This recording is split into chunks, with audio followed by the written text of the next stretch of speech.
If the Taiwan issue is not handled properly, it will push China-U.S. relations into a, quote, very dangerous place. That's what Chinese President Xi Jinping told U.S. President Donald Trump during a closed-door meeting in Beijing on Thursday. The meeting is part of a highly anticipated two-day summit between the two leaders. While the Chinese readout said Taiwan was brought up during the talks, a White House summary made no mention of the self-ruled island. Instead, U.S. officials said Trump and Xi focused on strengthening economic cooperation between the two countries, as well as discussing the opening of the Strait of Hormuz and Iran's nuclear program. Here in Taiwan, the foreign ministry responded by saying the two sides of the Taiwan Strait are not subordinate to each other, and that Beijing remains the sole threat to regional peace and stability. The Mainland Affairs Council, which handles relations with China, also pushed back against Xi's remarks, saying Taiwan is not the source of tensions in the strait.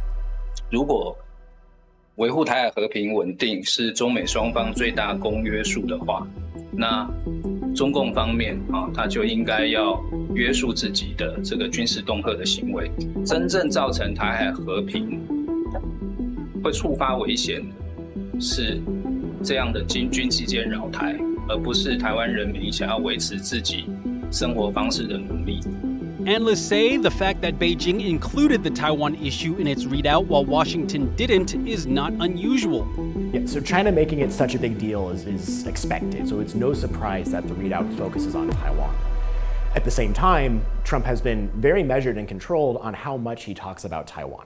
So the lack of language on Taiwan from the US side is somewhat also expected, but also welcome, especially from Taiwan's side. Every single word that the United States says about Taiwan gets dissected and put under a microscope. And there are often many assumptions made by any word spoken, especially by the US president. And I think Donald Trump, despite loving an international headline 99% of the time, takes exception, particularly with Taiwan. So at the very least, we're seeing Trump show that he's able to reel it in with Taiwan, and I think that's because he understands the ramifications of if he says the wrong thing about Taiwan, what could happen.